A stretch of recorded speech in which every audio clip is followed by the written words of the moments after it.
Klien minta hasil cepat dan perfect. Manajemen minta target yang angkanya kadang nggak masuk akal. Tim compliance atau SOP buat peraturan yang berlapis-lapis dan bikin pergerakanmu makin lambat. Dan di tengah-tengah itu ada kamu yang harus achieve target tapi nggak boleh salah. Jujur rasanya kayak lagi terjepit di 4 tembok tebal kan. Banyak orang kalau di posisi ini akhirnya burnout, stres, atau pelampiasannya cuma marah-marah di close friends. Tapi secara logika, emosi nggak bakal menyelesaikan masalah sistemik ini.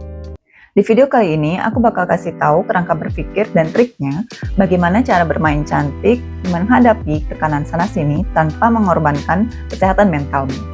Langkah pertama, jangan menganggap ini sebagai suatu hal yang buat kamu stres besar. Kita harus membedah dulu tekanan yang kamu hadapi. Secara logis, tekanan itu datang dari benturan kepentingan. Manajemen butuh hasil atau angka.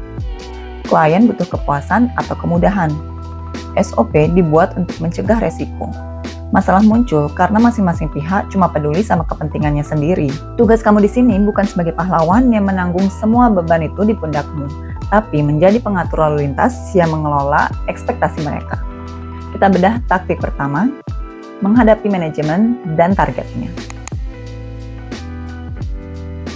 Kalau manajemen memberikan target tinggi tapi SOP-nya mengekang, kamu nggak bisa cuma bilang, aduh pak, ini nggak bisa.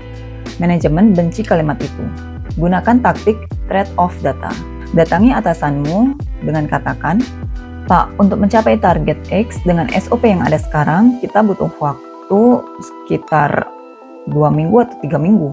Kalau mau dieksekusi lebih cepat demi target, ada 2 opsi. Kita ajukan update SOP di bagian A, atau kita butuh alokasi sumber daya tambahan. Biarkan manajemen yang buat keputusan trade-off-nya. Tugasmu adalah memberikan gambaran realita di lapangan berbasis data, bukan asumsi. Ini adalah cara untuk memindahkan beban mengambil keputusan dari kepalamu ke kepala manajemen. Taktik kedua, menghadapi klien versus SOP. Klien seringkali nggak peduli sama SOP internal kantormu. Tapi di sisi lain, kamu nggak boleh melanggar SOP krusial yang bisa bikin kamu di PHK. Jadikan SOP sebagai perisai, bukan alasan. Jangan pernah bilang ke klien, nggak bisa kak, udah SOP kantor. Klien bakal kesal. Ubah kalimatnya jadi berorientasi solusi. Demi keamanan data kakak dan kelancaran proses ini, prosedur standarnya butuh langkah X. Biar lebih cepat, saya bantu siapkan draftnya ya. Set boundary atau batasan yang jelas. Tekanan klien sering muncul karena ekspektasi dari awal nggak dikunci. Selalu konfirmasi semua permintaan via tulisan, email, atau chat. Biar ada paper trail kalau terjadi masalah. Taktik ketiga, dan ini yang paling vital, secara profesional. Prinsip CYA, cover your ass. Saat terjadi benturan antara SOP dan deadline target, selalu buat dokumentasi tertulis. Kalau atasan minta kamu menerobos SOP demi mengejar target, minta persetujuan itu secara tertulis via email atau chat resmi. Ini pelindung utamamu agar namamu tetap bersih kalau ada audit di kemudian hari. Selain itu, kelola mentalmu. Tekanan kerjaan itu seperti sinyal radio. Kalau kamu tanggapi semuanya secara emosional, energimu bakal cepat habis. Latih dirimu buat melihat tekanan ini sebagai data masukan saja. Klien marah, itu data kalau mereka butuh kepastian. Bos menekan, itu data kalau mereka lagi panik ke atasan. Jangan masukkan ke dalam hati.